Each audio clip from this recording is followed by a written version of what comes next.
Halo guys, masih bersama Mimin di sini. Oke, kita akan lanjut ke ceritanya. Sebelum itu, Mimin mohon maaf kepada teman-teman yang sudah menunggu. Kita akan melanjutkan lagi di episode novel JEK. Oke, kita lanjut ke cerita.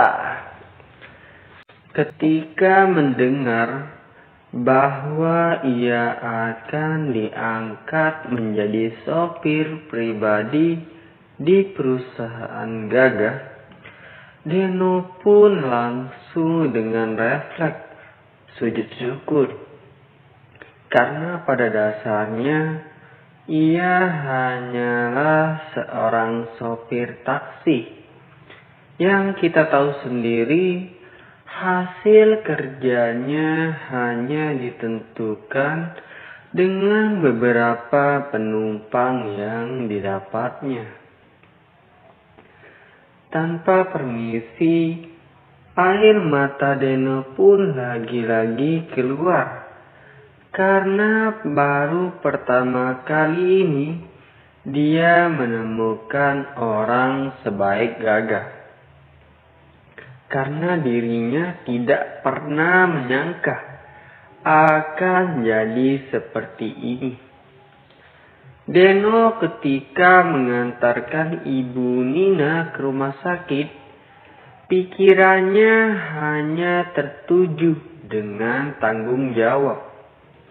Sesudah tanggung jawab, dia juga sudah mempersiapkan resiko yang akan dihadapinya. Tapi ternyata yang ada di pikirannya berbeda dengan yang terjadi sekarang ini. Jujur, Deno hanyalah seorang sopir yang gajinya sendiri harus dia cari dengan mencari penumpang sebanyak-banyaknya. Dia tak akan bisa membayar semua biaya perawatan Ibu Nina. Tapi dengan tanggung jawab yang ia tanggung, ia berani menyelesaikan tanggung jawab yang pasti setiap orang tidak akan bisa untuk menyelesaikannya. Dan karena itulah Gagah tersenyum ketika mendengar percakapan antara Dede dan juga Deno. Karena tanggung jawab adalah kunci pertama setiap orang untuk mendapatkan kepercayaan dari seseorang. Dengan kejadian itu pun Deno mendapatkan hadiah dari masalah yang telah ia dapatkan. Tanpa sepengetahuan mereka, diam-diam dia pun menguping pembicaraan mereka. Dia pun terhenyak ketika mendengar semuanya. Apa? Air mata Tia pun yang sedari tadi keluar, kini kembali keluar ketika mendengar bahwa Denolah pelaku yang menabrak ibunya. Dengan berderai air mata, Tia pun hanya bisa menangis dengan terseduh-senduh tanpa mengetahui kejadian yang sebenarnya. Baru saja Gagah yang akan berbicara dan menjelaskan kepada Tia. Tiba-tiba suster yang masih berada di dalam ruangan, Ibu Tina pun keluar dari ruangannya. Trek! Pintu pun terbuka dan keluarlah suster sambil berkata kepada mereka berempat, "Siapakah keluarga dari pasien?" Tanya suster sambil tersenyum. Tia pun langsung refleks dan menuju ke hadapan suster. "Saya Sus, anak kandungnya," jawab Tia sambil menahan tangisnya. Suster pun berkata kepada Tia, "Alhamdulillah, pasien bernama Ibu Nina sekarang sudah sadar. Dan sekarang ibu sudah bisa masuk. Tapi hanya cukup 1 orang.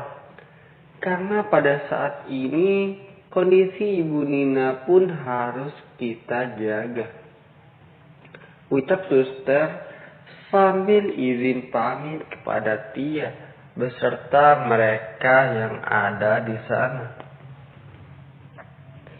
Tia pun tanpa berlama-lama langsung masuk ke dalam ruangan. Dengan refleks, tangan gagah menahan tangan Tia yang ingin juga ikut masuk ke dalam ruangan. Tia pun mengizinkan gagah untuk izin masuk. Ketika sudah masuk, Tia pun langsung melihat ibunya dengan tatapan sedih dan juga sekaligus senang karena ibunya telah sadar. Tia pun langsung memberanikan diri menanyakan kepada ibunya tentang kejadian yang sebenarnya. Seketika Ibu Nina pun langsung terdiam dan mengingat semua kejadian yang telah ia alami. Ibu Nina berbicara pelan menjawab pertanyaan Tia. Ibu Nina berkata, "Tadi ketika ibu sedang berjalan dan berjualan koran di lampu merah, sepertinya ada seseorang yang mendorong ibu ke arah jalan. Dan setelah itu, ibu tidak tahu apa yang sudah terjadi." Ibu Nina berbicara dengan kepalanya yang masih pusing. Dan ketika sudah mengatakan itu semua, tiba-tiba Ibu Nina pun langsung tak sadarkan diri dan pingsan. Dan ketika mendengar itu semua, Tia pun sudah merasa percaya kepada semua ucapan gagah kepada Tia tersebut. Dengan sigap, gagah menenangkan Tia karena Tia menganggap ibunya kenapa-kenapa. Tapi ternyata ibunya hanya pingsan karena kelelahan. Oke guys, cukup sekian dulu dari Mimin. Jangan lupa like, comment, and subscribe ya guys ya, subscribe. Oke, mohon maaf guys karena Mimin agak telat mengupload cerita ini karena ini adalah karya Mimin. Mohon maaf jika ada kata-kata yang tidak nyambung. Saya Mimin, bye bye.